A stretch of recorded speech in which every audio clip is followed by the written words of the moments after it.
আব্দুল্লাহ রামু, বলো। কি করতেছ? এই যে খড়ি কুড়াচ্ছি। খড়ি কুড়াচ্ছ কেন? রান্না করবো যে এই জন্য।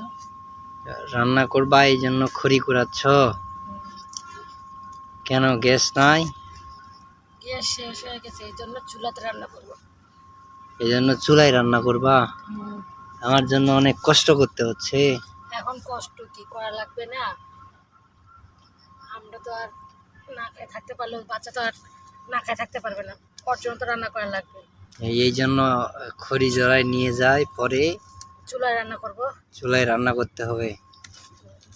সে কত কষ্ট দেখছেন সবাই, বিপাশা কত কষ্ট করে। বিপাশা আসলে একটা সাংসারিক মেয়ে, অনেক ভালো মেয়ে।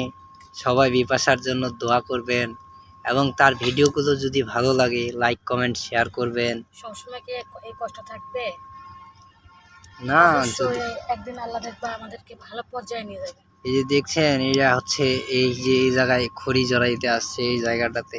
বিপাশা, তুমি আবার বলছো এখানে যে খড়ি জড়াচ্ছ। হ্যাঁ বলছি আর সমস্যা নেই, তোমার খড়ি লাগলে নিয়ে যাই। পরে আবার কিছু বলবে না তো? এই যে না। দেখছেন এই জায়গাতে খড়ি জড়াচ্ছে বিপাশা, অনেক অনেক বড় একটা জায়গা। এই জায়গাতে আসছে খড়ি জড়াইতে। সবাই ভিডিওগুলো দেখবেন আমাদের, আর বিপাশাকে একটু বেশি বেশি করে সাপোর্ট করবেন যেন বিপাশা সামনের দিকে এগিয়ে যেতে পারে, তাই না? তুমি কি বলো? আমার স্বপ্ন পূর্ণ করার জন্য আপনাদের ভালোবাসা আমার একান্তই খুব প্রয়োজন। এই জন্য সবাই একটু বেশি বেশি করে আমাদের পাশে থাকবেন, আমাদের পরিবারের পাশে থাকবেন, আমাদের ভিডিওগুলো দেখবেন। এই যে বিপাশা কত কষ্ট করে খড়ি জড়াচ্ছে, এই খড়িগুলো নিয়ে গিয়ে রান্না করবে।